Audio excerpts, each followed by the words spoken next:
ഗോവ ദാമൻ അതിരൂപതയുടെ പുതിയ സഹായമെത്രാനായി father doctor സിമിയോ പ്യൂരിഫിക്കാസോ ഫെർണാണ്ടസിനെ നിയമിച്ച് ഫ്രാൻസിസ് പാപ്പ.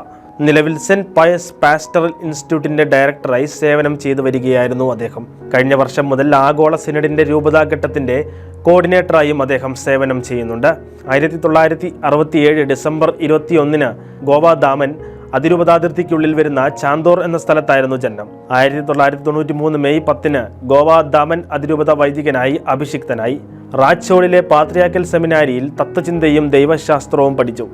റോമിലെ പൊന്തിഫിക്കൽ ബൈബിൾ ഇൻസ്റ്റിറ്റ്യൂട്ടിൽ നിന്ന് ലൈസൻസും പൂനെയിലെ ജ്ഞാനദീപ വിദ്യാപീഠത്തിൽ നിന്ന് ബൈബിൾ ദൈവശാസ്ത്രത്തിൽ ഡോക്ടറേറ്റും നേടി.